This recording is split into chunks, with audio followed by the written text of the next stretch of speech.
It's a wonderful thing, brothers and sisters, that we are able to read, that we have learned to read and write. भाई और बहनों, ये एक अद्भुत बात है कि हम पढ़ना सीख गए हैं, हम लिखना पढ़ना जानते हैं. Because I am able to read, I can read the Bible. क्योंकि मैं पढ़ सकता हूं, मैं बाइबल को भी पढ़ सकता हूं. But because we live in cities where almost everybody reads, we sometimes take that for granted as if we deserve it. पर क्योंकि हम शहरों में जीते हैं और वहां हर कोई पढ़ना लिखना जानता है, तो हम इन बातों को बड़े हल्के में लेते हैं, क्योंकि हम सोचते हैं कि हम योग्य हैं, हम इन सब बातों को, ये हमारी होनी ही चाहिए. I have worked a lot in the villages in South India for many years. मैंने कई वर्षों तक जो दक्षिण भारत के गांव हैं उनमें काम किया है. And I have mingled with believers who cannot read. और मैं ऐसे विश्वासियों से मिला हूं जो लिखना पढ़ना नहीं जानते. They can't read the Bible. Way Bible नहीं पढ़ सकते. They have to ask their children to read it for them. उन्हें अपने बच्चों से पूछना पड़ता है कि वे इनके लिए बाइबल पढ़ दें. Or if they can afford a cell phone, then they get the Bible in their phone and listen to that. या अगर उनके पास अपना फोन है तो वहां वे बाइबल को सुन सकते हैं. So when I open my Bible, I'm very grateful, first of all, that I can read. इसलिए जब मैं अपना बाइबल पढ़ता हूं, बाइबल खोलता हूं, मैं बहुत ज्यादा आभारी हूं कि मैं पढ़ सकता हूं. I don't know how many of you have thanked God for eyesight and the ability to read. मैं नहीं जानता आप में से कितने लोगों ने परमेश्वर को धन्यवाद दी है अपनी आंखों के लिए और आपके पढ़ने की क्षमता के लिए. There are so many things we think we deserve. ऐसी कई बातें हैं जिन विषय में हम सोचते हैं कि ये तो हमारा हक है, हम इसके योग्य है. Oh, most people in the world have eyesight, so I'm normal. हाँ, इस संसार में तो ज्यादातर लोगों के पास देखने की क्षमता है, इसलिए मैं भी उनके तरह साधारण हूँ. But it's a blind man who values eyesight. पर एक अंधा व्यक्ति ही है जो आंखों के लिए धन्यवादी होता है. Many things happen in our life when we learn to be thankful. हमारे जीवन में कई बातें होती है जब हम धन्यवाद देना सीख जाते हैं. I want to show you two passages of scripture. मैं आपको बाइबल से दो वचन दिखाना चाहता हूँ. Romans chapter 1. रोमियो की पत्री पहला अध्याय. In Romans chapter 1, verse 18, it says why God's anger is revealed from heaven against men and women. Romeo की पत्री पहला अध्याय 18 वचन से आगे वहां ये कारण दिया गया है कि क्यों परमेश्वर का क्रोध मनुष्यों पर प्रकट होता है.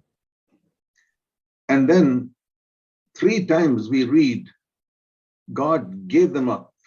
In verse 24, therefore God gave them up. और फिर 3 बार हम पढ़ते हैं कि परमेश्वर ने उन्हें दे दिया या परमेश्वर ने उन्हें छोड़ दिया. उदाहरण के तौर पर 24वें वचन में. And again in verse 26, God gave them up. और 26 वचन में फिर एक बार हम पढ़ते हैं कि परमेश्वर ने उन्हें छोड़ दिया. Again in verse 28, God gave them up. 28 वचन में फिर एक बार हम पढ़ते हैं कि परमेश्वर ने उन्हें छोड़ दिया. You know, it's a terrible thing when God gives up on people. क्या आप जानते हो, ये बहुत ही भयानक बात है जब परमेश्वर लोगों को छोड़ देता है. God has not given up on you or me. परमेश्वर ने आपको या मुझे छोड़ नहीं दिया है, हमारे विषय में हार नहीं मानी है. If he had given up on you, you would not be sitting listening to me today. अगर वो आपके विषय में छोड़ देता, आपके विषय में हार मान जाता, तो वो आज आप बैठकर मुझे नहीं सुन रहे होते. I'm 82 years old. मैं 82 वर्ष का हूं. When I was 19, I received Jesus Christ as my savior. जब मैं 19 साल का था तो मैंने यीशु मसीह को अपने उद्धारकर्ता के तौर पर स्वीकार किया. I was working in the Indian Navy. मैं भारतीय नौसेना में काम कर रहा था. And after 7 years, the Lord told me to give up my job. और 7 वर्षों बाद प्रभु ने मुझसे कहा कि मैं अपनी नौकरी छोड़ दूं. And I did. और मैंने उसे छोड़ दिया. In the last 56 years, I've been traveling, preaching the good news about Jesus Christ. और पिछले 56 वर्ष से मैं यहाँ वहाँ यात्रा करके ये सुसमाचार देता हूँ यीशु मसीह के बारे में। I'm a very happy man. मैं बहुत ही खुश और आनंदी व्यक्ति हूँ। Not because I could live a comfortable life. इसलिए नहीं कि मैं एक बहुत ही आरामदायक जीवन जी पाया। I could have lived a more comfortable life if I was in the Navy. अगर मैं अभी भी नौसेना में होता तो शायद मैं इससे ज्यादा आरामदायक जीवन जीता। The Navy, I would have driven around in a car. मैं अगर नौसेना में होता तो मैं एक कार में सफर करता। As a servant of the Lord, I rode a scooter for 42 years. पर क्योंकि मैं प्रभु का सेवक था तो 42 वर्षों तक मैंने केवल एक स्कूटर चलाई। That's much better than a lot of other people who don't even have a bicycle. ये बाकी कई लोगों से बेहतर है जिनके पास साइकिल तक नहीं होती। We always look at somebody who's got more than us and wish we had that. हम हमेशा उन्हें देखते हैं जिनके पास हमसे कुछ ज्यादा है और हम ये चाहत रखते हैं कि काश हमारे पास वो होता। I've learned to be thankful for whatever God gives me. मैं सीखा हूँ धन्यवादी होना, आभारी होना जो कुछ परमेश्वर ने मुझे दिया है उस लिए। For everything. हर एक बात के लिए। I don't complain if I have a few aches and pains in my body. मैं कोई शिकायत नहीं करता अगर मेरे शरीर में कुछ दर्द हुए तो। Because there are 1,000 other good things God has given me. क्योंकि ऐसे 1000 अन्य बातें हैं, अच्छी बातें जो परमेश्वर ने मुझे दी है। So I've learned to be thankful. और इसलिए मैं धन्यवादी रहना सीखा हूँ। I told you here 3 times God says God gave them up, God gave them up. और मैंने आपको बताया कि इस शास्त्र वचन में 3 बार लिखा है कि परमेश्वर ने उन्हें छोड़ दिया, उन्हें छोड़ दिया, उन्हें छोड़ दिया। And when God gives up on people, how do they end up? और जब परमेश्वर लोगों को छोड़ देता है तो उनका अंत कैसा होता है? It says in verse 28, they got a depraved mind to do things which are not proper. और 28 वचन में लिखा है कि उन्हें एक निकम्मे मन पर छोड़ दिया गया कि वे अनुचित से काम करें। And their life becomes filled, verse 29, with unrighteousness, wickedness, greed, evil, envy, murder, strife, deceit, malice, and gossiping. और 29 वचन कहता है कि उनका जीवन अधर्म, दुष्टता, लोभ, बैर भाव और डाहा इन सारी बातों से भर गया। And they become, verse 30, slanderers, haters of God, insolent, arrogant, boastful, inventors of evil, disobedient to parents. और 30 वचन कहता है वे बदनाम करने वाले, परमेश्वर से घृणा करने वाले, दूसरों का अनादर करने वाले, अभिमानी, डींग मार, बुरी बुरी बातों के बनाने वाले, माता पिता की आज्ञा न मानने वाले बन गए। And they become, verse 31, without understanding, untrustworthy, unloving, unmerciful. और 31 वचन में वे निर्बुद्धि, विश्वासघाती, माया रहित और निर्दय हो गए।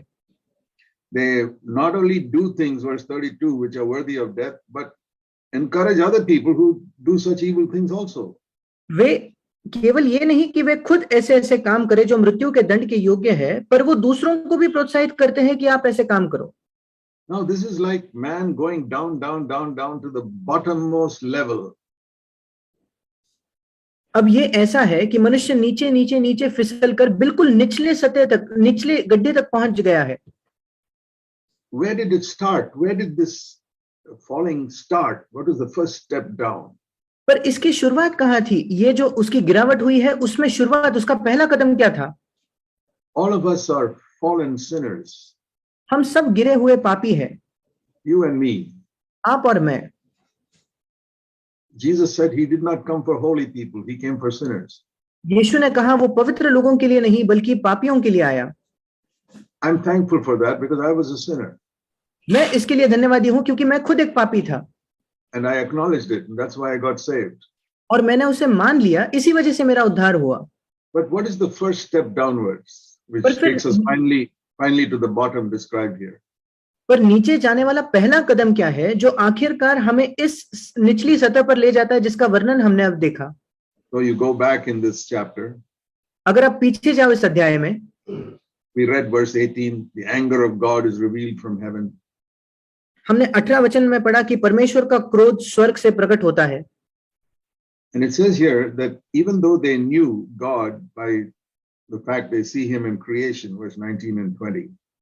और यहाँ लिखा है 19 वचन में, यद्यपि वे परमेश्वर को जानते थे क्योंकि उन्होंने पूरे इस सृष्टि में उसके देखा है। So you don't need the Bible to know there's a God. आपको बाइबल की जरूरत नहीं ये जानने के लिए कि परमेश्वर है। We read verse 18, the anger of God is revealed from heaven. हमने 18 वचन में पढ़ा कि परमेश्वर का क्रोध स्वर्ग से प्रकट होता है. Okay. In verse 21, it says, even though they knew God, they did not honor him as God. और 21 वचन कहता है, यद्यपि वे परमेश्वर को जानते थे, पर उन्होंने परमेश्वर का आदर नहीं किया. And they did not give thanks. और उन्होंने परमेश्वर को धन्यवाद नहीं दिया. So that is the first step downwards.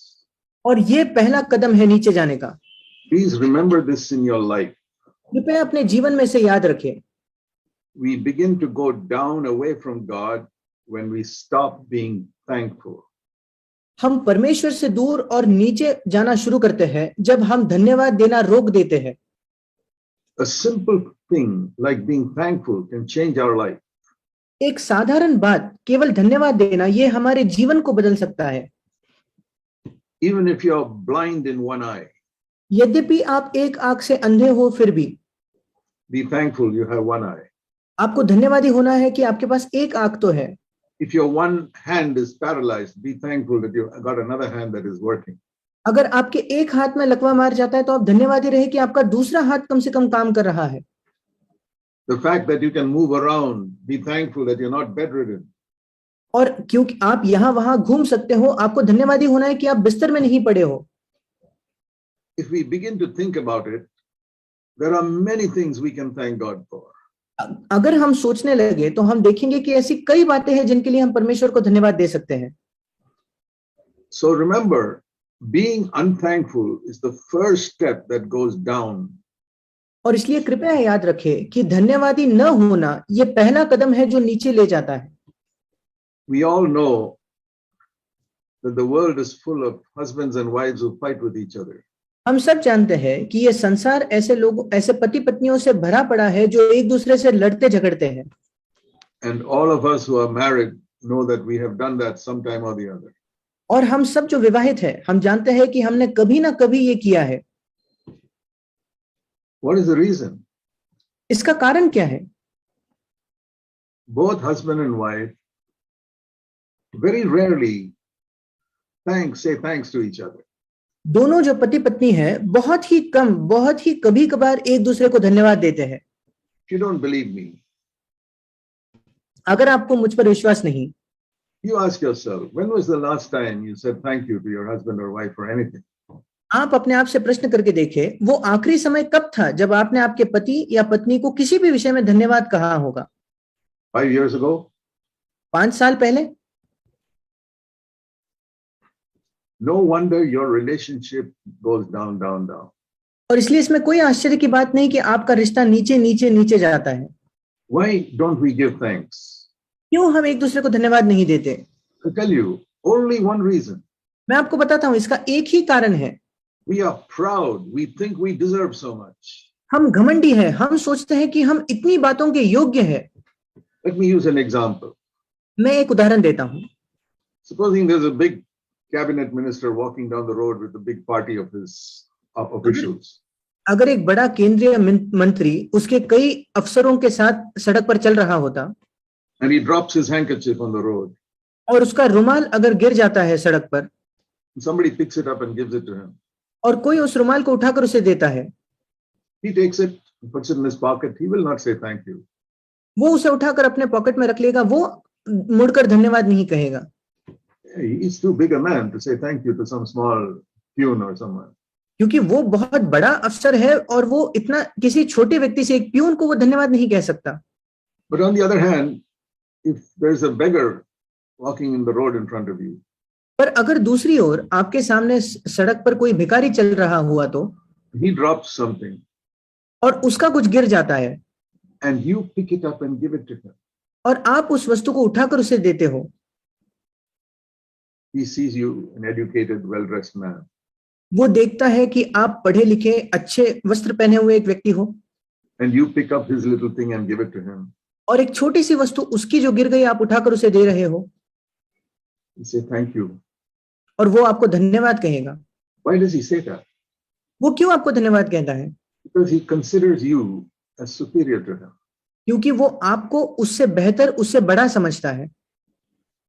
That is the main reason why we don't give thanks. ये मुख्य कारण है क्यों हम धन्यवाद नहीं देते। A Christian is one who believes in Jesus Christ. एक मसीही वो है जो यीशु मसीह में विश्वास करता है।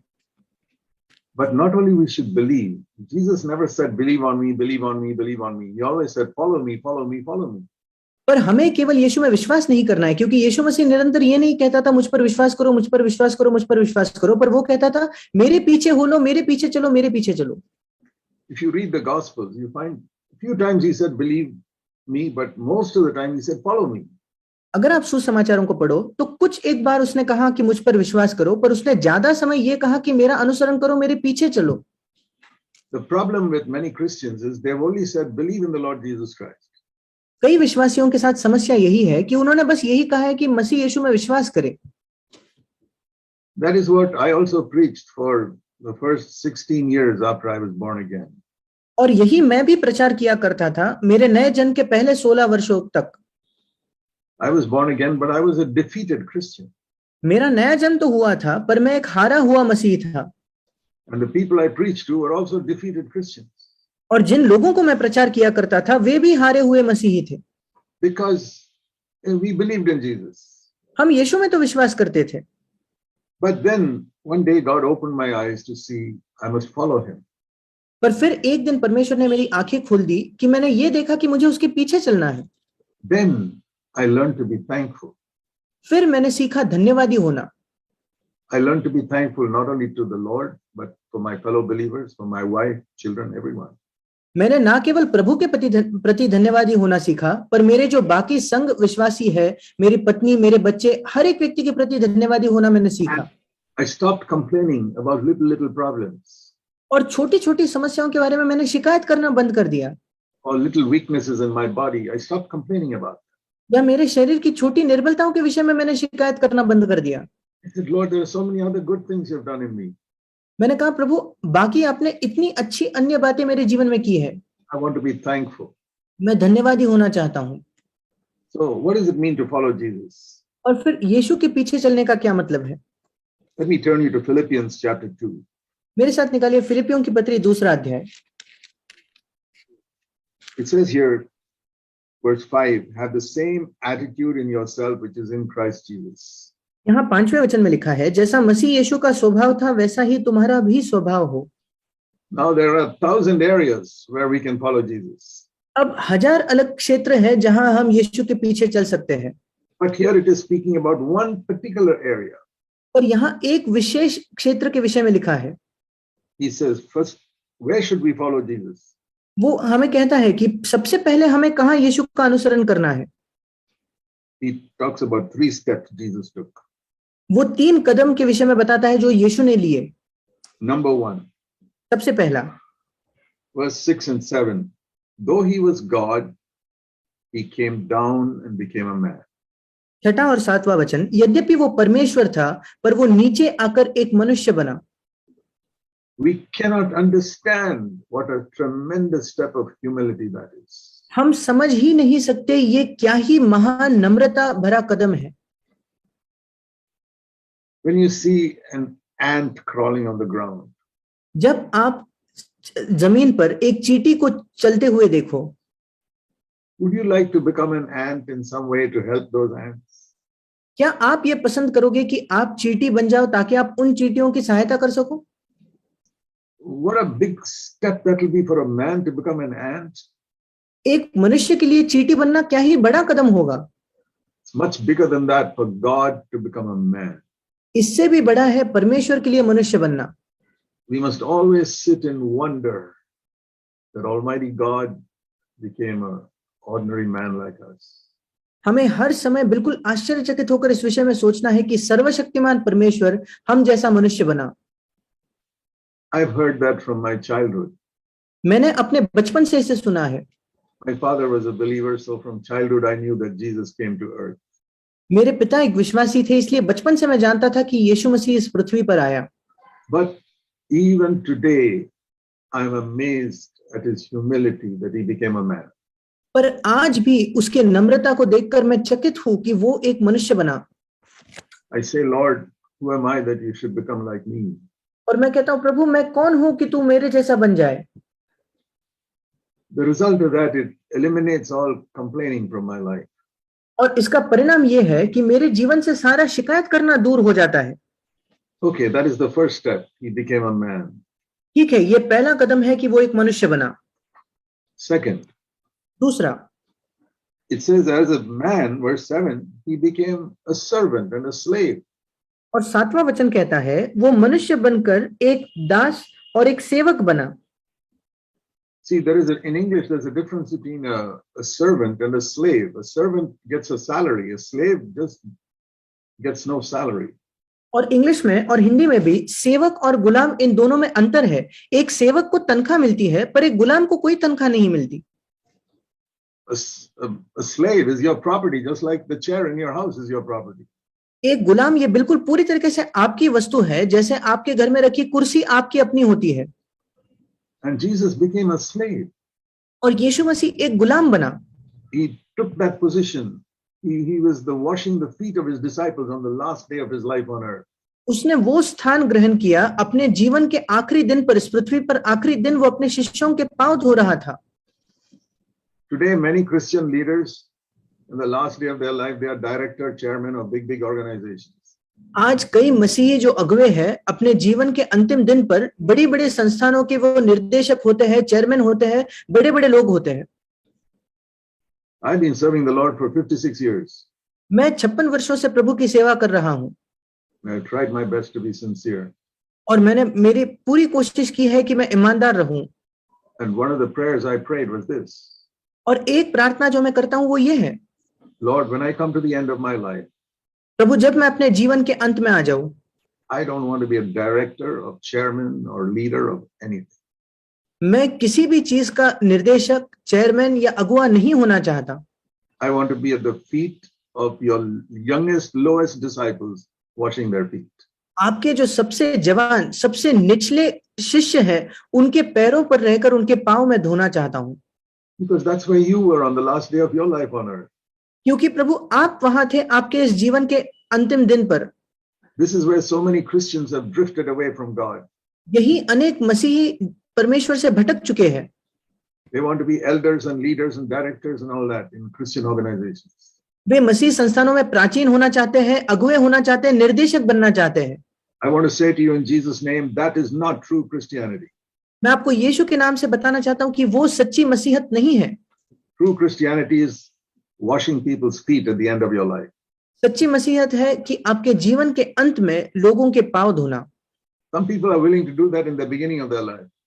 कुछ लोग अपने जीवन के आरंभ में तो ये करने के लिए तैयार होते हैं, But they say, now I'm a senior believer, I don't wash feet. पर वे अब फिर कहते हैं कि अब मैं एक वरिष्ठ विश्वासी बन गया हूं, अब मैं पांव नहीं धोता, Now I have to sit on a throne. अब मुझे एक सिंहासन पर बैठना पड़ेगा। And that is how so many Christians become like the devil. और वहां इसी क्षेत्र में कई मसीही शैतान जैसे बन जाते हैं। So this is the second step. Jesus became like a slave. और ये दूसरा कदम है कि यीशु मसीह एक गुलाम बना। And you think that's low enough, but you can't go lower than that. और आपको लगता है कि ये तो बहुत नीचे हो गया, इससे तो नीचे कोई नहीं जा सकता। The first step, as God, he became man. पहला कदम परमेश्वर रहकर भी, परमेश्वर होकर भी वो मनुष्य बना।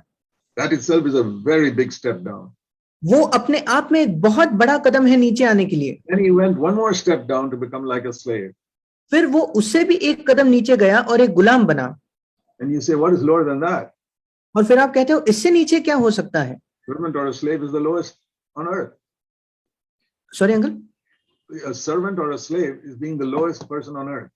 और एक सेवक या एक गुलाम बनना ये इस पृथ्वी का सबसे निचला स्थान है। But then we read verse 8, he went to the death on a cross. पर 8वें वचन में हम पढ़ते हैं कि वो क्रूस की मृत्यु भी उसने सह ली। And in those days, the only people who were killed on a cross were the worst criminals in society. और उन दिनों में क्रूस पर केवल उन्हीं लोगों को चढ़ाया जाता था जो पूरे समाज के सबसे बदतर अपराधी थे। So, lower than a slave is a criminal who is condemned by the whole world. और इसलिए गुलाम से भी नीचे एक अपराधी होता है जो सारे संसार के द्वारा दंडित ठहराया जाता है। So when it says in verse 5, have the same attitude in yourself which is in Christ Jesus. और इसलिए जब 5वें वचन में लिखा है जैसा मसीह यीशु का स्वभाव था वैसा ही तुम्हारा भी स्वभाव हो, Then he says, here are the 3 steps Jesus took. फिर वो कहता है यहाँ 3 कदम है जो यीशु ने उठाए। God, he became man, परमेश्वर से वो मनुष्य बना, and man, he became a slave. मनुष्य होकर वो एक गुलाम बना, And even though he was not a criminal, he took the place of a criminal. और यद्यपि वो एक अपराधी नहीं था, उसके बावजूद उसने अपराधी का स्थान लिया। Humility, humility, humility. Namrata, Namrata, Namrata. From the highest place in the universe to the lowest. इस विश्व के सबसे ऊंचे स्थान से इस बिल्कुल निचले स्थान तक। It says in verse 5, you have the same attitude that he had. और 5वां वचन कहता है कि तुम्हारा भी यही स्वभाव हो जो उसका था। If you go this way, अगर आप इस मार्ग पर चलो तो you know what will happen? क्या आप जानते हो क्या होगा? The Bible says in 1 Peter 5 and verse 5. Bible हमें बताती है, पहला पत्रस 5 उसके 5वें वचन में, the last part, God gives grace to the humble. उसका अंतिम भाग, परंतु दीनों या नम्र लोगों पर परमेश्वर अनुग्रह करता है। Grace is better than gold. अनुग्रह ये सोने से भी बेहतर है। It's better than diamonds. It's better than millions of rupees. वो हीरो से बेहतर है, लाखों रुपयों से वो बेहतर है। The greatest wealth you can get is grace. सबसे बड़ी संपत्ति जो आप हासिल कर सको वो है अनुग्रह। Because that will change your life for eternity. क्योंकि वो आपके जीवन को अनंत काल के लिए बदल देगा। Money, education can only give you a good life on this earth. पैसा और पढ़ाई लिखाई ये केवल इस जीवन पर ही आपको एक अच्छा जीवन दे सकते हैं। And even if you live 100 years on this earth, it is only like 1 second compared to eternity. और यद्यपि आप इस पृथ्वी पर 100 वर्ष क्यों ना जी लो, अनंत काल की तुलना में वो केवल एक क्षण, एक सेकंड जैसा है। And for that 1 second, you're going to be a rich person. और क्या उस एक सेकंड के लिए आप एक धनवान व्यक्ति बनना चाहते हो? Or a big person. या एक बड़ा व्यक्ति बनना चाहते हो? And for all eternity, you'll be poor. और अनंत काल के लिए आप गरीब रहोगे? No, I don't want that. नहीं, मैं ये नहीं चाहता। I'd rather be poor for 1 second and rich for eternity. मैं तो ये चाहूंगा कि एक सेकंड के लिए मैं गरीब रहूं और फिर अनंत काल के लिए मैं धनवान रहूं। And if you want to be rich in eternity, what you need is not money, but grace. और अगर आप अनंत काल में धनवान बनना चाहते हो तो फिर आपकी आवश्यकता पैसा नहीं बल्कि अनुग्रह है। So don't tell me how much you have in your bank account. और इसलिए मुझे ये मत बताइए कि आपके बैंक खाते में कितना पैसा है। Tell me how much grace have you accumulated in all the years you've been a Christian. मुझे ये बताइए कि जितने वर्षों में आप एक मसीही थे, आपने कितना अनुग्रह जमा किया है। And I'll tell you, if you've not got it, it's because you're not humble. और मैं आपको बताना चाहता हूं, अगर आपने अनुग्रह नहीं प्राप्त किया है तो इस वजह से क्योंकि आप नम्र नहीं हो। Grace is the greatest wealth God can give any man. अनुग्रह ये सबसे बड़ी संपत्ति है जो परमेश्वर किसी भी मनुष्य को दे सकता है। Jesus said, if you seek God's kingdom first, He will add all the other earthly needs to you. यीशु ने कहा, अगर आप पहले परमेश्वर के राज्य की खोज करो तो बाकी सारी पृथ्वी की आवश्यकताओं को वो आपको जोड़ देगा। Yeah, and I can say that. I've served the Lord 56 years and God has always taken care of me. हाँ, मैं ये कह सकता हूँ, मैंने 56 वर्षों तक प्रभु की सेवकाई की है और इन सारे वर्षों में उसने मेरी देखभाल की। I've never asked anybody for money. I never lived for a salary. I never got paid by anyone. मैंने कभी किसी से पैसा नहीं मांगा, मैं कभी भी एक तनख्वाह लेकर नहीं जिया और मैं कभी किसी के निर्भर नहीं रहा। In our CFC churches, we don't pay any elders for their service. हमारे CFC कलीसियाओं में कोई भी प्राचीनों को हम एक तनख्वाह नहीं देते उनके सेवकाई के लिए। I have set an example that I've never taken a salary in all these 46 years in CFC. और इस क्षेत्र में मैंने एक उदाहरण रखा है क्योंकि इन 46 वर्षों में CFC में मैंने कभी तनख्वाह नहीं ली। But I have become so rich in grace. पर मैं अनुग्रह में इतना धनवान बन गया हूँ। How do I know that? मैं ये कैसे जानता हूँ? I'll show you. Romans 6:14. मैं आपको दिखाता हूँ, Romeo 6:14। This is how you know whether you're rich in grace or poor in grace. इसी से आप जान सकते हो कि आप अनुग्रह के मामले में धनवान हो या गरीब हो। We can imagine, yeah, God is giving me grace. हम कल्पना कर सकते हैं कि हाँ, परमेश्वर मुझे अनुग्रह दे रहा है। But how do you know? पर आप ये कैसे जान सकते हो? You know, if you are working in a company and they pay you a monthly salary, अगर आप किसी कंपनी में काम करते हो और हर महीने की वो आपको तनख्वाह देते हैं तो they don't usually give it in cash. वो कैश में तो नहीं, आपको पैसा नहीं देते नकद, They give it in your bank account. वे आपके बैंक खाते में उसे जमा करते हैं। So you check your bank account in the first days of the month and you know your bank account has gone up. They have added your salary. फिर महीने के पहले कुछ दिनों में आप आपके बैंक खाते को चेक करते हो और आप देखते हो कि आपका वहां पैसा बढ़ गया है, आप जानते हो कि आपकी तनख्वाह आ चुकी है। And if you served in a company 30-40 years, you find your salary has gone up and then you accumulated a lot of money in your bank account. और अगर किसी कंपनी में आप 30-40 वर्षों तक काम करो तो आप देखोगे कि आपकी तनख्वाह बढ़ते गई है और आपके बैंक खाते में काफी पैसा आपने जमा किया है। The same way, when grace increases in your life, there's a evidence for that in your life. बिल्कुल वैसे ही जब आपके जीवन में अनुग्रह बढ़ेगा तो उसका एक सबूत आपके जीवन में दिखेगा। And that is, you get more and more freedom from sin. और वो सबूत ये है कि पाप से अधिक और अधिक मात्रा में आप स्वतंत्रता पाते हो। That's how you check your grace bank account. ऐसे ही आप आपके अनुग्रह के बैंक खाते को चेक कर सकते हो, Not your rupee bank account. आपके पैसे के बैंक खाते को नहीं। People in the world check their rupee bank account. इस संसार के लोग निरंतर अपने पैसे के बैंक खाते को जांचते हैं। That's okay. There's nothing wrong in that. We need money to live in this earth. वो ठीक है, उसमें कुछ गलत नहीं, क्योंकि इस पृथ्वी पर जीने के लिए हमें पैसे की आवश्यकता है। But I say, in addition to that, please check your grace account, how much there is there. और मैं कहता हूं उसी के साथ अपने ग्रेस के बैंक खाते को भी देख लेना कि उसमें कितना अनुग्रह है। And the way to check up is this. और उसे चेक करने का यही मार्ग है। Think back to when you were first converted, maybe 10 years ago, 20 years ago. सोचकर देखिए जब आपका पहला नया जन्म हुआ था, शायद 10 साल पहले या 20 साल पहले Or 1 year ago. या 1 साल पहले, And think of the sins that you were defeated by at that time.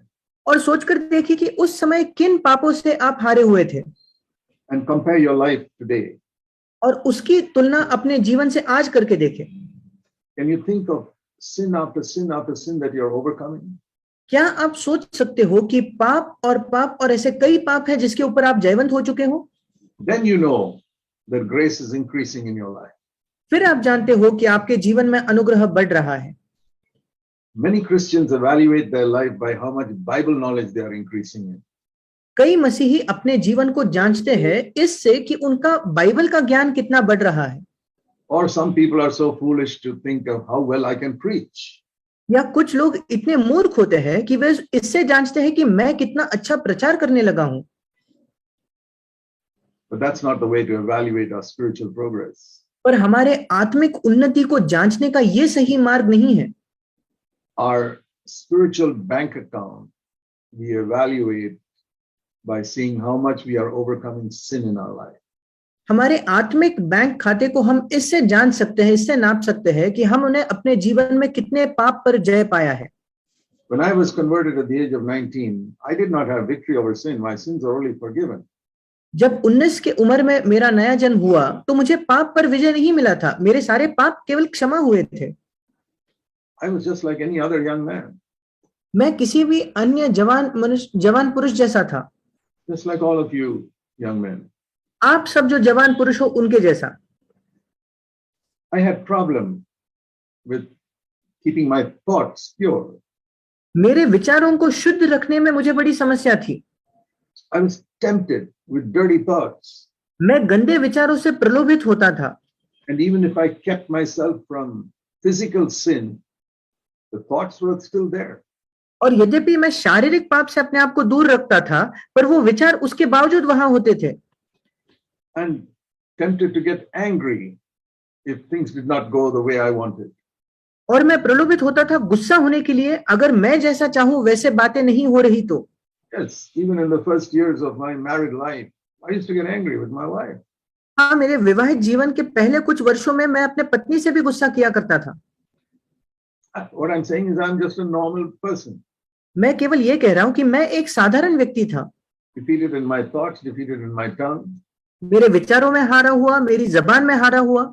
And like all other human beings, I love money. और बाकी सारे मनुष्यों के जैसे मैं भी पैसे से प्रेम किया करता था। I was happy that I was getting such a big salary in the Navy. मैं खुश था कि नौसेना में मेरी बहुत अच्छी तनख्वाह थी, But things have changed so much now. पर अब बातें इतनी बदल चुकी हैं। How do I know my bank account has increased in grace? मैं कैसे जान सकता हूं कि अनुग्रह में मेरा बैंक का खाता बढ़ गया है? Not that I'm never tempted. ये नहीं कि मैं कभी प्रलोभित नहीं होता। Even Jesus, the purest man who walked on the earth, was tempted at the age of 30. यीशु मसीह भी, जो इस पृथ्वी पर जीने वाला सबसे शुद्ध व्यक्ति था, वो भी 30 साल की उम्र में प्रलोभित हुआ। The Bible says in Hebrews 4:15, he was tempted in everything we are tempted with. Bible हमें इब्रानियों 4:15 में बताता है कि यीशु हर एक बात में परखा गया जैसे हम परखे जाते हैं, But he never sinned even once. पर उसने एक बार भी कभी पाप नहीं किया। He had 4 younger brothers and 2 younger sisters at home for 30 years.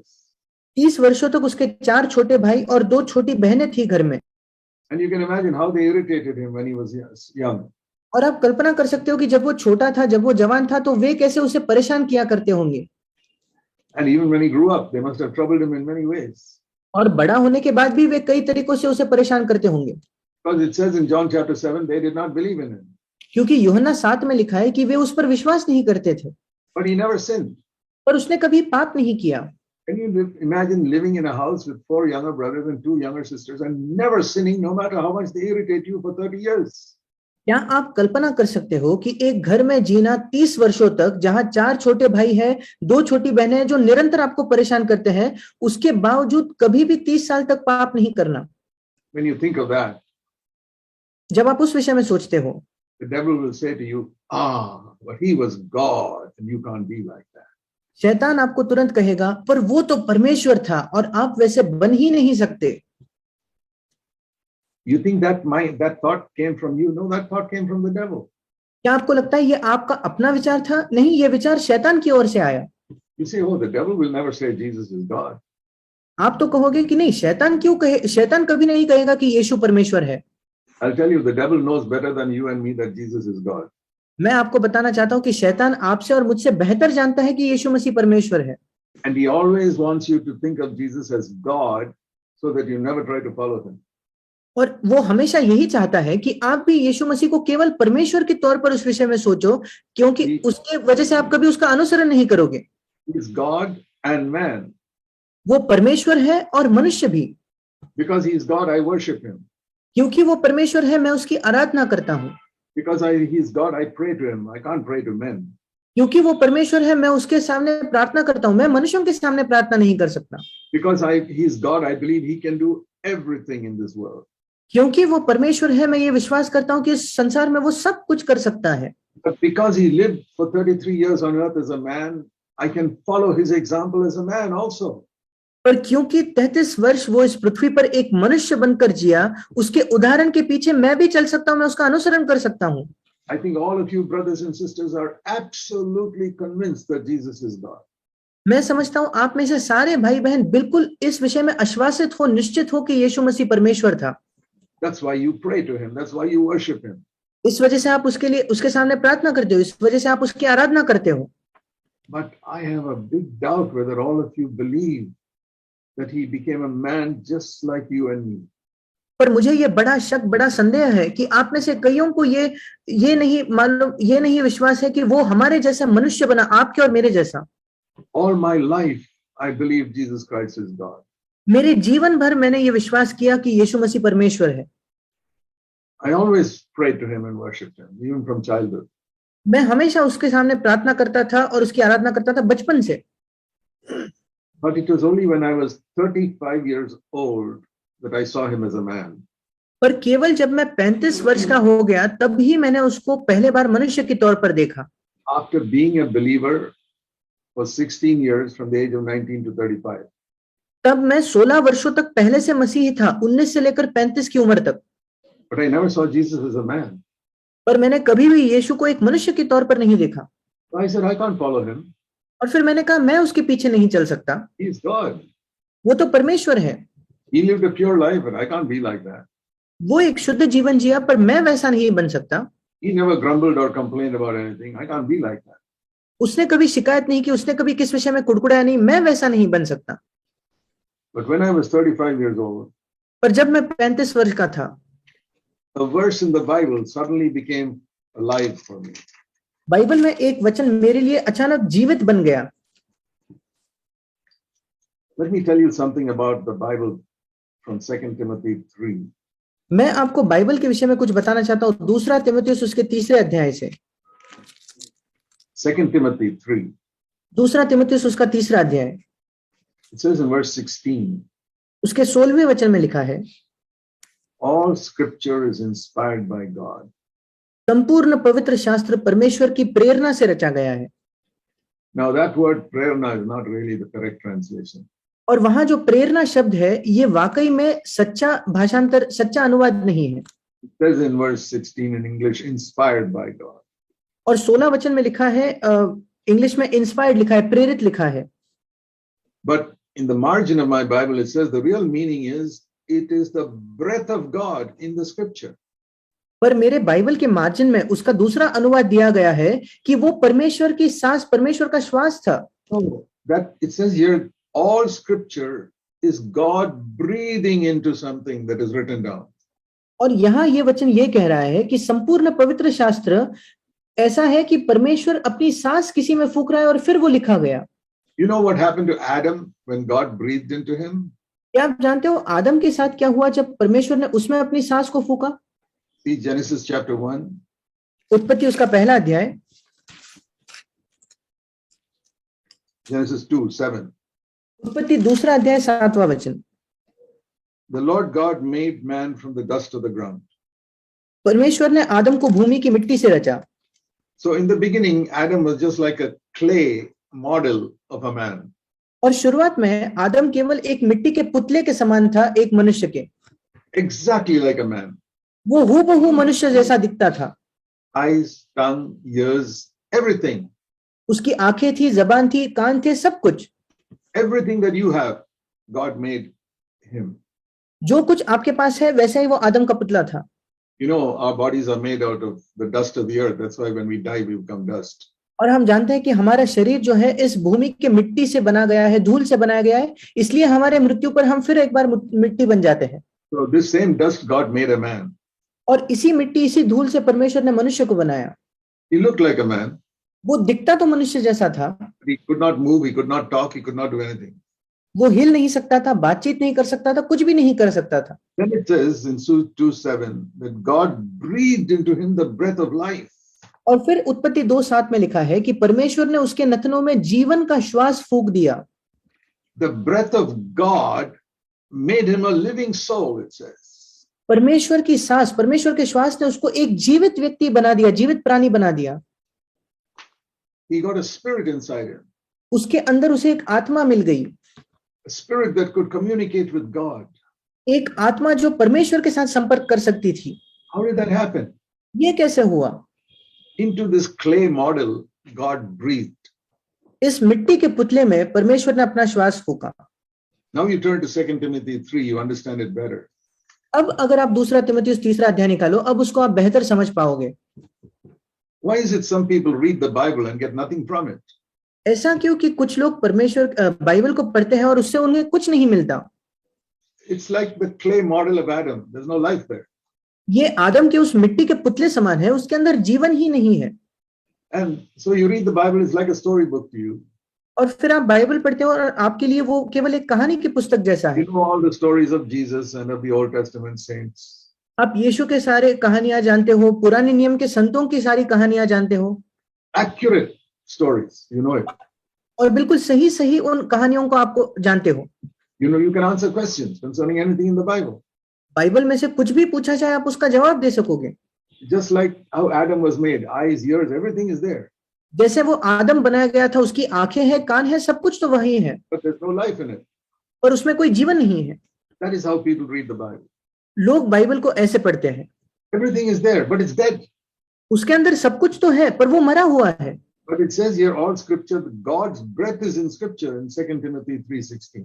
पर दूसरा तीमुथियुस 3:16 में लिखा है कि परमेश्वर का श्वास परमेश्वर के वचन में है। And when we read scripture and the Holy Spirit, the breath of God, opens it up to us, it changes us completely. और इसलिए जब हम पवित्र शास्त्र पढ़ते हैं और जब पवित्र आत्मा जो परमेश्वर का सांस है वो जब उसमें आ जाता है तो वो पूरी तरीके से हमारे सामने खुल जाता है। Do you know that the scripture has got the breath of God in it? क्या आप जानते हो कि परमेश्वर के वचन में परमेश्वर का श्वास है? So if you just read it without the breath of God, it will be like a dead book. और इसलिए अगर आप पवित्र शास्त्र बिना परमेश्वर की सांस के पढ़ो तो वो एक मरे हुए पुस्तक के समान होगा। You know, when God breathed into Adam, his eyes were suddenly opened. जब परमेश्वर ने आदम में अपना श्वास फूंका तो उसकी आंखें अचानक खुल गई। And what do you think Adam saw first of all? और आपको क्या लगता है सबसे पहले आदम ने क्या देखा? Not Eve. There was no Eve there. उसने हवा को नहीं देखा क्योंकि वहां हवा थी ही नहीं। God never made Eve. परमेश्वर ने हवा का निर्माण ही नहीं किया था। Some people, their wife is more important than God. कुछ लोगों के लिए उनकी पत्नी परमेश्वर से ज्यादा महत्वपूर्ण होती है। When I wake up in the morning, I want to see God first, not my wife. जब मैं सुबह उठता हूँ मैं सबसे पहले परमेश्वर को देखना चाहता हूँ, अपने पत्नी को नहीं। My wife is sleeping next to me, but that is second. मेरी पत्नी वहीं सोई होती है पर वो मेरे लिए दूसरे स्थान पर है। Adam's eyes were open, he saw God. आदम की आंखें जब खुली तो उसने परमेश्वर को देखा। Later on, God took a bone out of him and made Eve. बाद में आदम से परमेश्वर ने एक फसली निकाली और उससे हवा का निर्माण किया। And he put Adam to sleep. और उस समय उसने आदम को सुला दिया। And in another part of the Garden of Eden, he made Eve. और बगीचे के दूसरे हिस्से में जाकर उसने हवा का निर्माण किया। And when Eve opened her eyes, और जब हवा ने अपनी आंखें खोली, God breathed into her also. परमेश्वर ने उसमें भी अपने श्वास को फूंका। Who did she see first? हवा ने सबसे पहले किसे देखा? Not Adam. आदम को नहीं। She did not even know there's a person called Adam. वो जानती तक नहीं थी कि आदम नाम का कोई व्यक्ति भी है। As soon as she opened her eyes, she saw God. जैसे ही उसने अपनी आंखें खोली उसने परमेश्वर को देखा।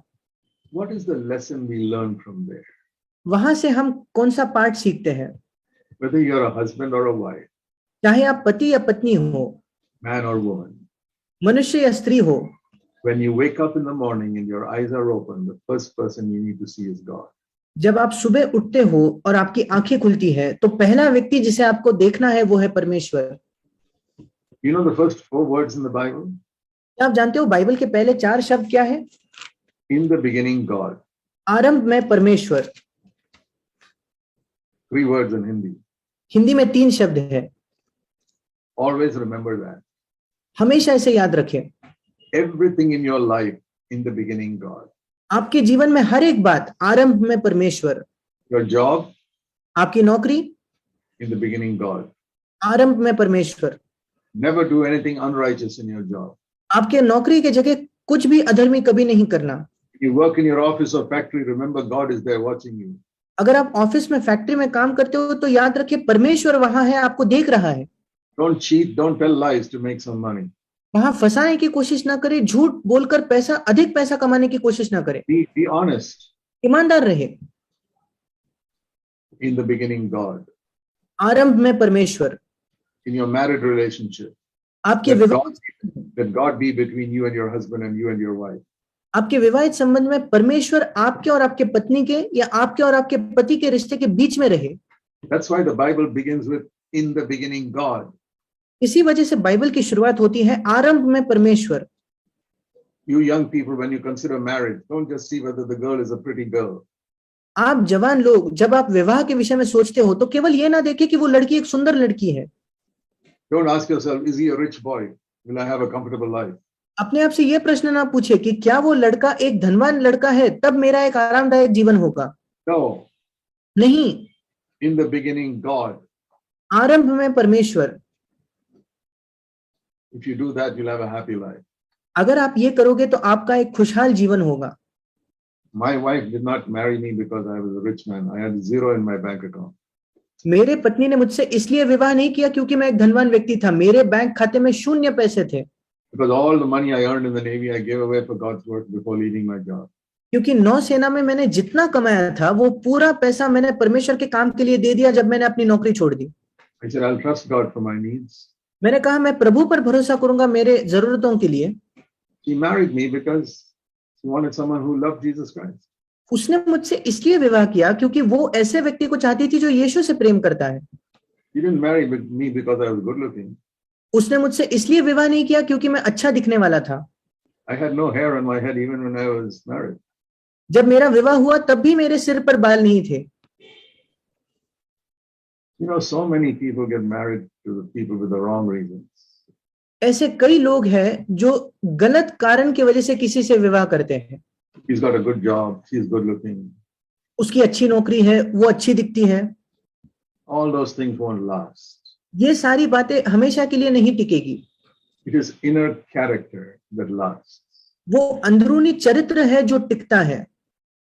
My wife and I have been married now for 54 years.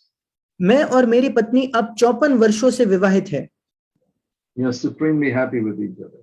हम एक दूसरे के साथ बेहद खुश हैं। We don't shout and argue and quarrel like we did in the early days. हमारे विवाह के शुरुआती दिनों में जैसे हम झगड़ा करते थे, चिल्लाते थे, अब हम ऐसा वाद नहीं करते। It's gone. वो सब चले गया है। Imagine living 365 days in a year without ever arguing or fighting.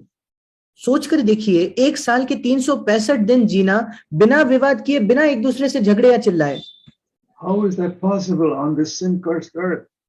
इस पाप से श्रापित पृथ्वी पर यह संभव भी कैसे है? If you have a big bank account of grace, अगर आपके पास अनुग्रह का एक बड़ा बैंक अकाउंट होगा तो, if you allow God to breathe into you every day, अगर आप परमेश्वर को अनुमति दोगे कि हर दिन वो आपके अंदर अपने श्वास को फूंके, that's called the Holy Spirit. उसको कहते हैं पवित्र आत्मा। God fills you with the Holy Spirit. अगर परमेश्वर आपको पवित्र आत्मा से भरता है, That is the breath of God. वो परमेश्वर की सांस है। That's what changed that clay model Adam into a living human being. उसी ने वो जो मिट्टी का पुतला था जिसका नाम आदम था, उसे एक जीवित मनुष्य में बदल दिया। And when we read in 2 Timothy 3 that the scripture has got the breath of God in it, और जब हम दूसरा तिमुथियुस 3 पढ़ते हैं कि पवित्र शास्त्र में परमेश्वर की सांस है, you can read the Bible like a storybook. तो फिर बाइबल को आप केवल एक कहानी की पुस्तक की तरह पढ़ सकते हो। It will be a dead book to you. वो आपके लिए एक मरी हुई किताब जैसे बनेगी। But when you pray, Holy Spirit of God, please speak to me through the book. पर जब आप पढ़ते हो, पवित्र आत्मा, परमेश्वर की पवित्र आत्मा, कृपया इस पुस्तक से मुझसे बात कीजिए, The breath of God comes and then you get something. परमेश्वर की सांस उसमें आ जाती है और तब आपको कुछ प्राप्त होता है। That is how one day I understood Hebrews chapter 4.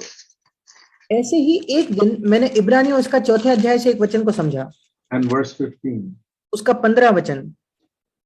talking about Jesus Christ as our high priest, यहाँ यीशु मसीह जो हमारा महायाजक, उस विषय में लिखा है, who can sympathize with our weakness, it says here. जो हमारे निर्बलताओं के साथ सहानुभूति रख सकता है, यहाँ लिखा है। It's a great verse, Hebrews 4:15. Please remember it all your life. ये एक अद्भुत वचन है, अपने जीवन भर इसे याद रखें। I'll tell you, it changed my life 46 years ago. मैं आपको बताना चाहता हूँ कि 46 वर्षों पहले उसने मेरा जीवन बदल दिया। It brought me to a life of victory over sin, उसने मुझे पाप पर एक जयवंत जीवन में वो ले आया। victory over anger, गुस्से पर जय, victory over dirty thoughts, गंदे विचारों पर विजय, victory over the love of money, पैसे के प्रेम पर विजय, and victory over unforgiving attitudes to evil people. और दुष्ट लोगों को क्षमा न करने के जो मेरी रवैये थे, उनसे उन पर विजय। I got the breath of God in the scripture I read. उस दिन जब मैंने बाइबल पढ़ा तो मुझे वहां परमेश्वर की सांस मिली। What did I learn here? मैंने यहाँ से क्या सीखा? That Jesus is a high priest who can sympathize with my weakness. कि यीशु एक महायाजक है जो हमारी निर्बलताओं के साथ सहानुभूति रख सकता है। He can understand my weakness. वो मेरी निर्बलता को समझ सकता है। Not the weakness of my body, मेरे शरीर की निर्बलता को नहीं, but the weakness of my inner being that I can't overcome sin. पर मेरे अंदरूनी मनुष्य का जो निर्बलता है कि मैं पाप पर जयवंत नहीं हो सकता। The devil is like a big giant and I'm like a small teeny baby. I can't fight with him. शैतान एक बड़े राक्षस, एक बड़े दानव जैसा है और मैं एक छोटे से बच्चे जैसा हूं, मैं उससे लड़ नहीं सकता। And people would, if I ask, how did Jesus overcome Satan? और अगर मैं पूछूं कि यीशु मसीह ने कैसे शैतान पर जय पाया, Immediately the devil tells me, that's because he was God. और तुरंत शैतान मुझसे कहता है इसलिए क्योंकि वो परमेश्वर था। If I were to ask all of you, how did Jesus overcome sin? अगर uncle how If I did were Jesus, to ask you, how did Jesus overcome sin? अगर मैं आपसे प्रश्न करता कि यीशु मसीह ने पाप पर कैसे विजय पाया, Most of you will say because he was God. आप में से अधिकतर कहेंगे क्योंकि वो परमेश्वर था। And I say wrong, that is not the right answer. और मैं कहूंगा गलत, वो सही जवाब नहीं है। He did not overcome sin as God, then he cannot be an example for me. उसने पाप पर विजय परमेश्वर होकर नहीं पाया, नहीं तो वो मेरे लिए उदाहरण नहीं हो सकता। It says he was tempted exactly like us in every point but did not sin. यहाँ लिखा है वो सब बातों में हमारे समान परखा तो गया तो भी निष्पाप निकला। Not only he was tempted in every point, it says he was tempted like us. ना केवल वो सब बातों में परखा गया, पर यहाँ लिखा है वो सब बातों में हमारे समान परखा गया। Are you tempted with dirty thoughts? क्या आप गंदे विचारों से परखे जाते हो, प्रलोभित होते हो? He was tempted like you. वो आप ही की तरफ प्रलोभित हुआ। Are you tempted to be unforgiving and bitter towards somebody? क्या आपके अंदर प्रलोभन है कि आप किसी को क्षमा न करके उसके प्रति कड़वाहट रखो? He was tempted like you. वो आप ही की तरफ परखा गया। Are you tempted to be angry? He was tempted like you. क्या आप परखे जाते हो गुस्सा करने के लिए? तो वो भी आपकी तरफ परखा गया। Temptation is not sin. परखा जाना, प्रलोभित होना ये पाप नहीं है। Temptation is a test. प्रलोभित होना ये एक परीक्षा जैसा है। When Adam and Eve went into the garden and saw that tree, which God said, don't eat from that tree. जब आदम और हवा उस बगीचे में गए और उन्होंने उस वृक्ष को देखा जिस विषय में परमेश्वर ने कहा था इस फल से मत खाओ। And it says Eve was so drawn to it, such a lovely tree that is. और वहां लिखा है कि हवा उस मन भावने फल को देख रही थी And she was attracted towards it. और वो उसके प्रति आकर्षित हुई। That is, she did not sin then just by being attracted. केवल आकर्षण महसूस करके उसने पाप नहीं किया था। When did she sin? उसने पाप कब किया? When she took it and ate it. जब उसने वो फल लेकर खाया। So the fact that you are attracted to something wrong, that is not a sin. और इसलिए किसी गलत चीज के प्रति आप आकर्षित होते हो वो पाप नहीं है। We are all attracted to money. हम सब पैसे के प्रति आकर्षित होते हैं। That doesn't mean we sin. उसका ये मतलब नहीं कि हम पाप करते हैं। Only you go running after it and do something wrong to get it, then you sin. केवल तब जब आप उसके पीछे दौड़ने लगते हो और कुछ गलत करते हो पैसा कमाने के लिए, तब आप पाप कर रहे हो। If you look at a girl and you find she's pretty, that's not a sin. अगर आप किसी लड़की को देखो और आप पाते हो कि वो सुंदर है तो वो पाप नहीं है। But when you're attracted to that woman and that's not your wife, then you sin. पर जब आप उसके प्रति आकर्षित होते हो और वो आपकी पत्नी नहीं है, तब आप पाप करते हो। And you begin to think about it or look at pictures of people who are not your wife. और फिर आप उस विषय में सोचने लगते हो या आप ऐसे स्त्रियों के चित्र देखते हो जो आपकी पत्नी नहीं है, That's sin. वो पाप है। But if you're attracted, that's not a sin. पर अगर आप केवल आकर्षित हो तो वो पाप नहीं है, That's temptation.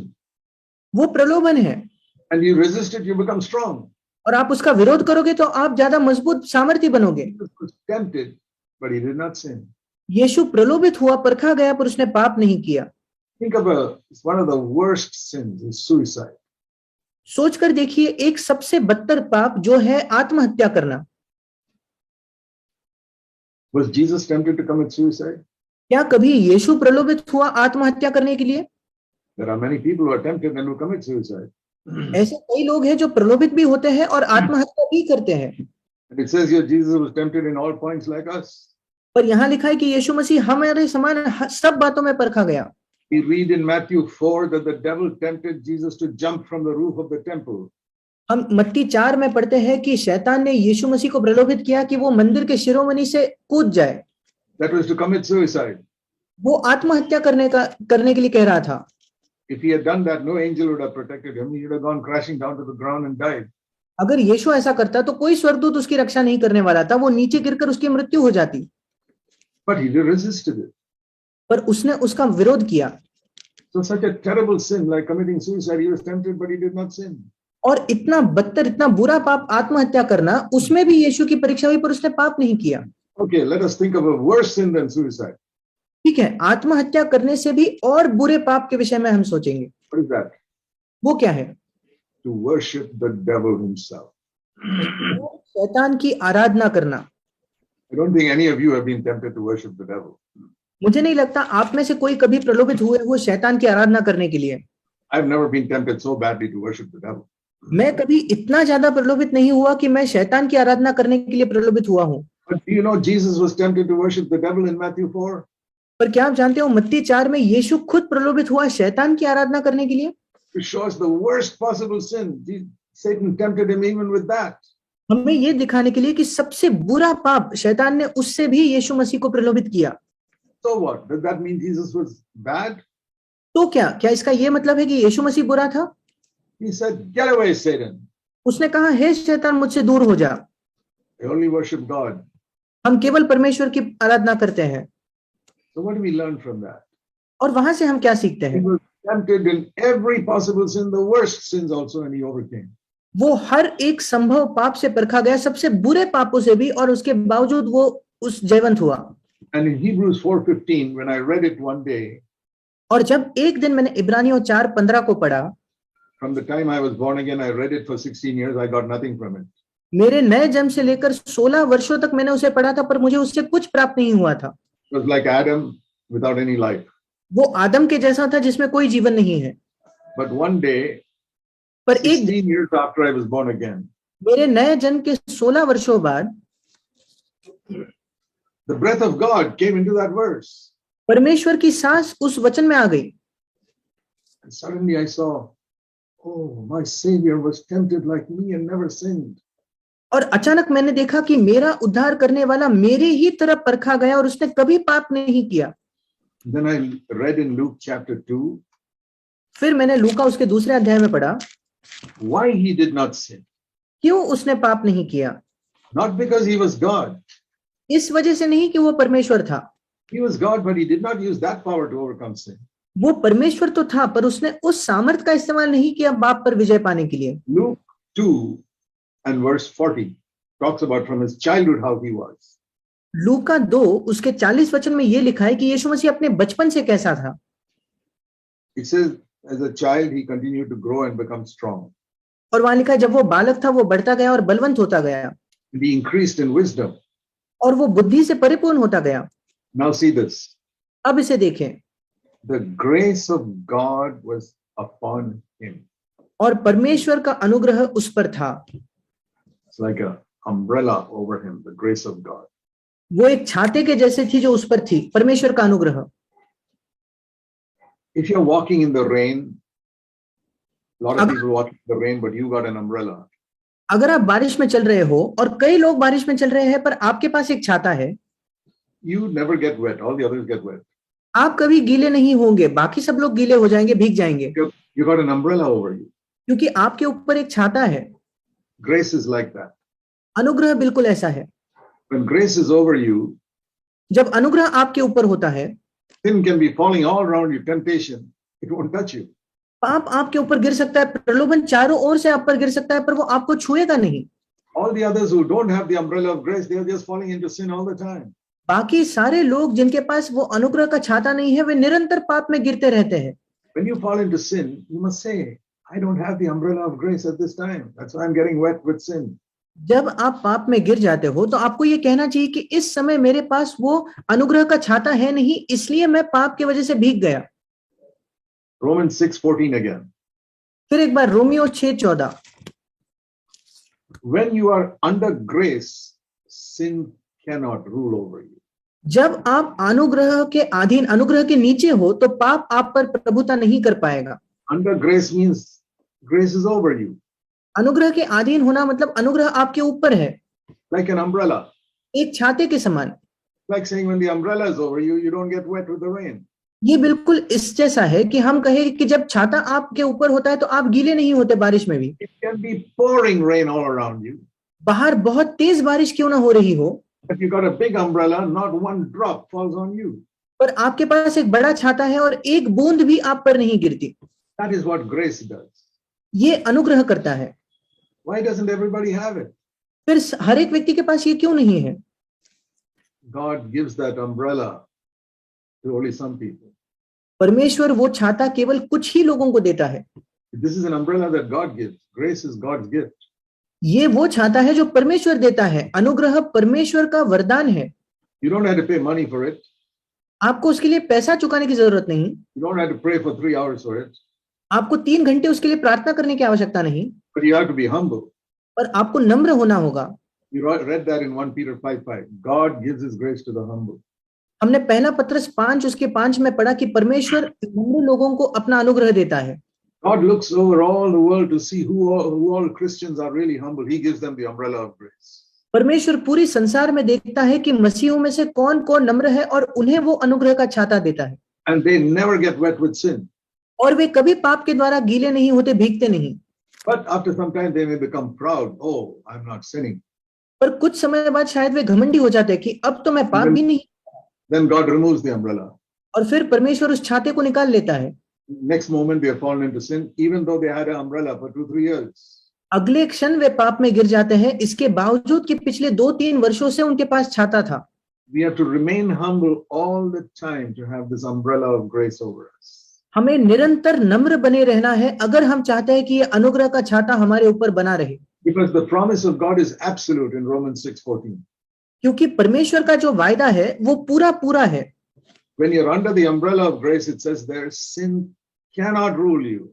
वहां लिखा है जब आप पाप के अनुग्रह के छाते के नीचे रहोगे तो पाप आप पर प्रभुता कर ही नहीं पाएगा।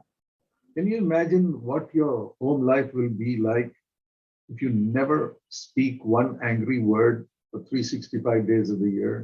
क्या आप कल्पना करके देख सकते हो आपका पारिवारिक जीवन कैसा हो जाएगा अगर 365 दिन आप गुस्से से भरा एक शब्द भी नहीं कहते तो? When you don't have any bitterness in your heart against anybody, जब आपके हृदय में किसी के भी प्रति कोई कड़वाहट नहीं है, you'll be physically healthy also. आप शारीरिक तौर पर भी ज्यादा स्वस्थ बनोगे। You know that many physical illnesses are because of wrong attitudes we have in our heart towards other people.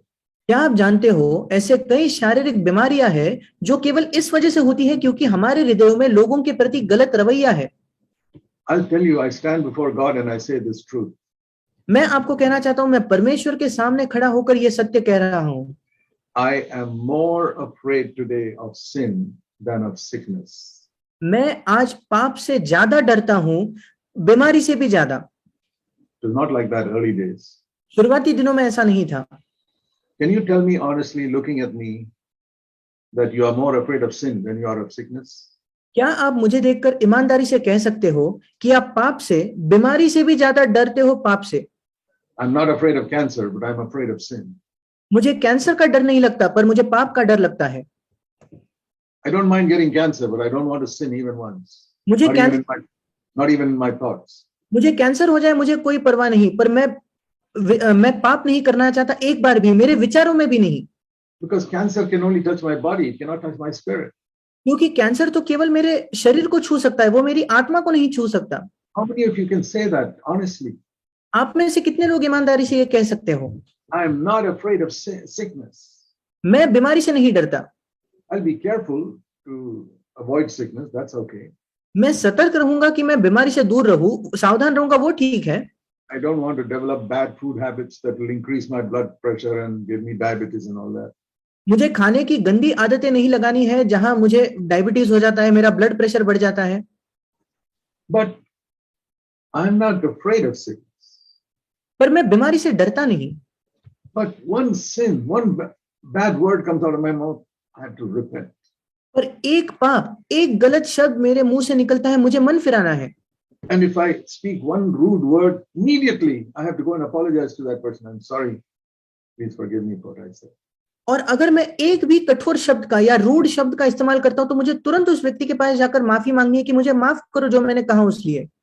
When you speak a rude word to your husband or wife, जब आप आपके पति या पत्नी से कोई रूड या कठोर शब्द का इस्तेमाल करते हो तब you ask God for forgiveness. Good. आप परमेश्वर से क्षमा मांगते हो, अच्छी बात है। But don't you realize you have to ask your partner also for forgiveness? पर क्या आप ये नहीं जानते कि आपको अपने जीवन साथी से भी क्षमा मांगनी है? Yes. हाँ, Because you not only hurt God, you hurt your partner. क्योंकि ना केवल आपने परमेश्वर को चोट पहुंचाई, आपने अपने जीवन साथी को भी चोट पहुंचाई है।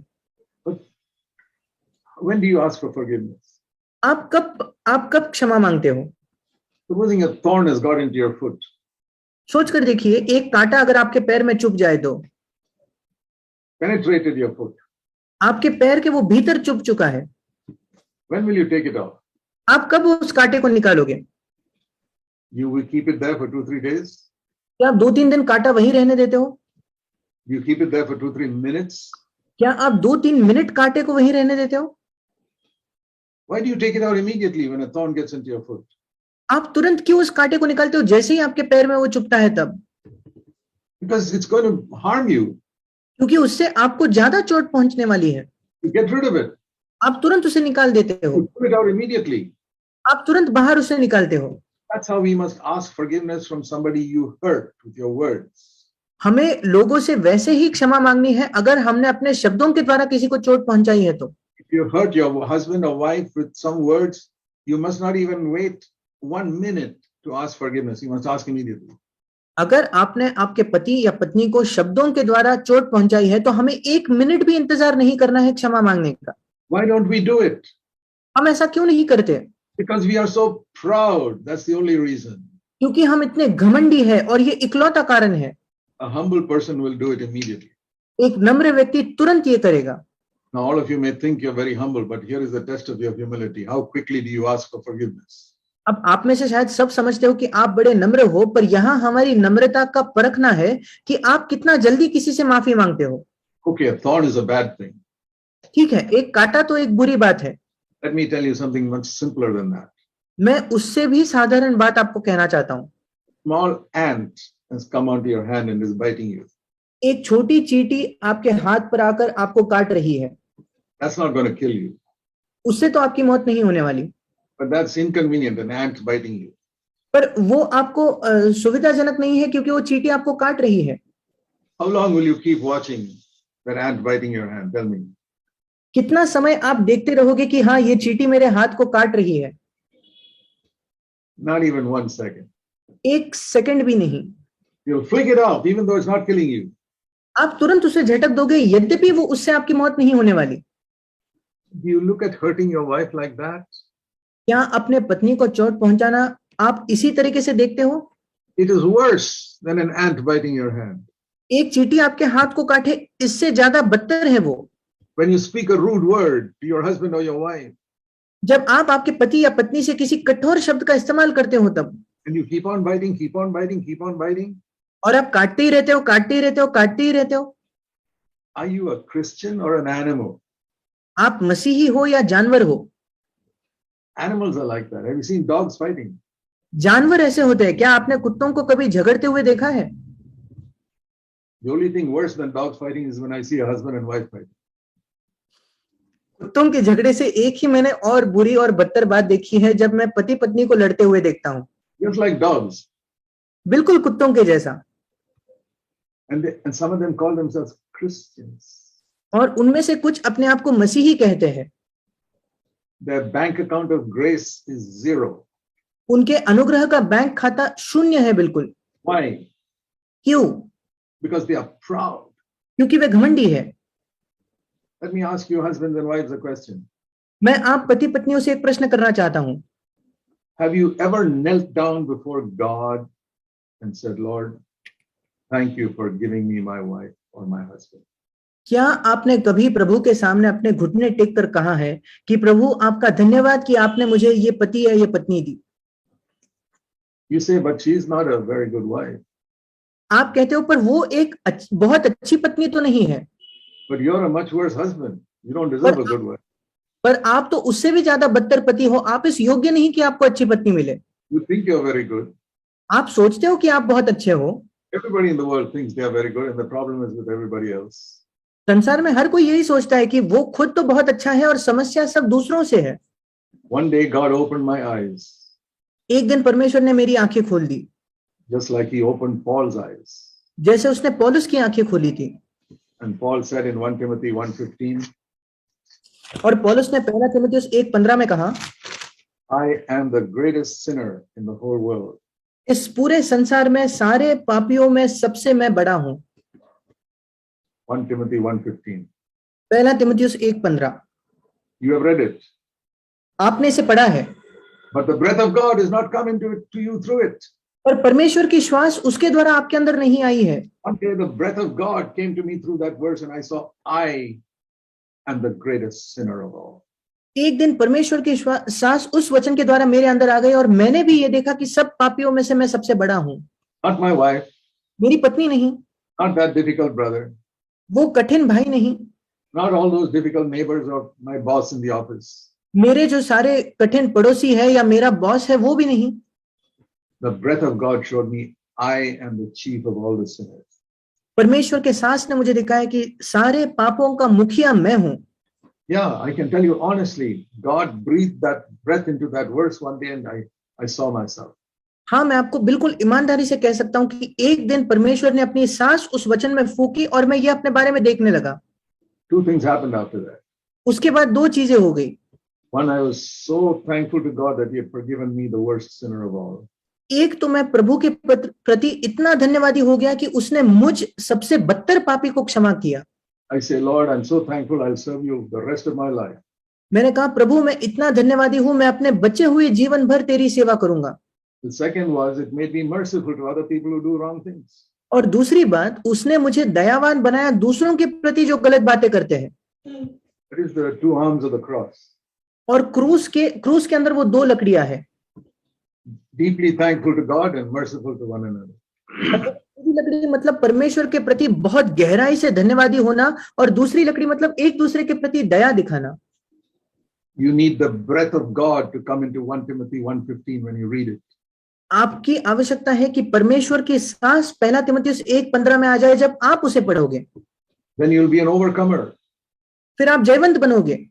Because you'll be deeply grateful to God for forgiving your sin. क्योंकि आप बहुत गहराई से धन्यवादी होगे परमेश्वर के प्रति कि उसने आपके पाप क्षमा किए।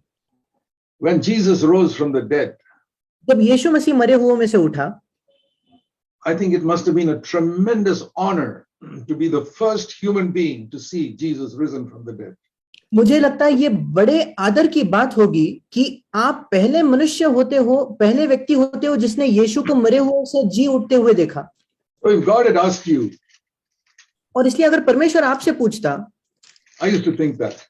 मैं ऐसा सोचता था, If God asked me, who should be the first person to see Jesus risen from the dead? अगर परमेश्वर मुझसे पूछता कि पहला व्यक्ति कौन होना चाहिए जो यीशु मसीह को मरे हुए में से जी उठने के बाद देखे, It would be Peter or John or James. क्या पतरस, यूहन्ना या याकूब होना चाहिए? Or perhaps Mary, his mother, who suffered so much for him. या शायद मरियम जो उसकी माता थी जिसने उसके लिए इतनी पीड़ा सही। I would have selected Mary. मैं तो मरियम का चुनाव करता। She suffered so much, being considered like a prostitute when she had a virgin as a child, as a virgin. क्योंकि उसने इतने दुख सहे थे, लोग उसे एक वैश्या की तरह समझते थे क्योंकि वो जब कुंवारी थी तब उसे एक बच्चा हुआ। They didn't know that it was the Holy Spirit who produced that child in her. लोग नहीं जानते थे कि वो पवित्र आत्मा था जिसने मरियम के अंदर उस बच्चे को उत्पन्न किया था। After all that misunderstanding, उस पूरे गलतफहमी को उसने सहा, just to bring the baby Jesus into the world. यीशु मसीह, उस बच्चे यीशु मसीह को इस संसार में लाने के लिए।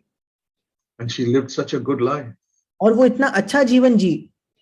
Shouldn't she be rewarded with seeing Jesus risen from the dead? क्या उसे ये प्रतिफल नहीं मिलना चाहिए कि वो यीशु मसीह को मरे हुए में से जी उठता हुआ देखे? But do you know who God chose? पर क्या आप जानते हो परमेश्वर ने किसे चुना? Not Peter, not John, not Mary. पतरस नहीं, याकूब नहीं, मरियम नहीं। He chose a converted, demon-possessed prostitute. उसने एक दुष्टात्मा ग्रस्त जो वैश्या थी जिसका नया जन्म हो गया था, ऐसी एक स्त्री को चुना। Mary Magdalene. Maryam मगदलिनी। She was the first person you read in John 20 to see the risen Jesus Christ. आप यूहन्ना 20 में पढ़कर देखो, वो पहली व्यक्ति थी जिसने यीशु मसीह को जी उठने के बाद देखा। Why was that? ये क्यों? To prove the truth of one verse of scripture. क्योंकि बाइबल के एक वचन के सत्य को साबित करने के लिए। Great truth. ये महान सत्य है। Matthew 9:13. मत्ती 9:13। Jesus said, यीशु ने कहा, I did not come to call the righteous, but I came to call sinners to repentance. क्योंकि मैं धर्मियों को नहीं परंतु पापियों को बुलाने आया हूं। He came to call sinners so that they will repent. और इंग्लिश में लिखा है, मैं पापियों को मन फिराव के लिए बुलाने आया हूं। Yeah, that's why he came. इसी वजह से वो आया, And that is what he proved on the resurrection morning.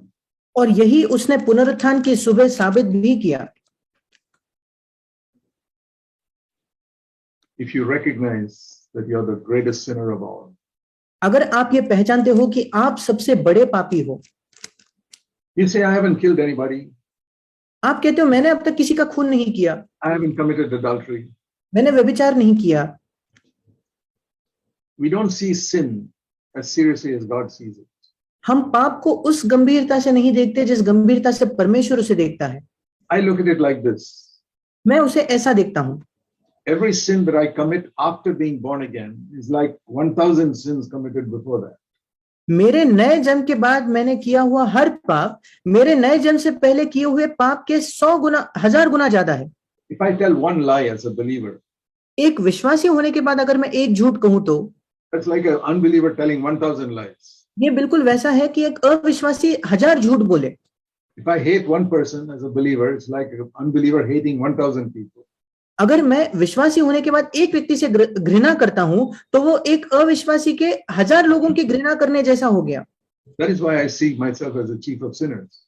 इसी वजह से मैं अपने आप को पापियों में से सबसे प्रमुख मानता हूं. Jesus was tempted like me and did not sin. पर यीशु मसीह मेरे ही तरह परखा गया पर उसने पाप नहीं किया. So I said, Lord, I'm going to humble myself so that grace will be over me all the time.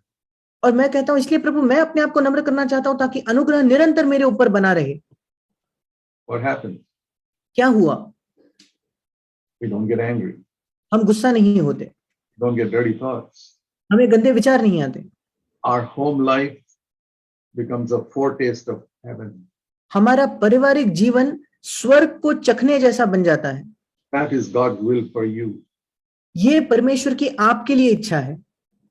All complaining goes out of our life. We begin to give thanks all the time. हमारे जीवन से पूरा शिकायत करना चले जाता है और हम निरंतर धन्यवाद देने लगते हैं.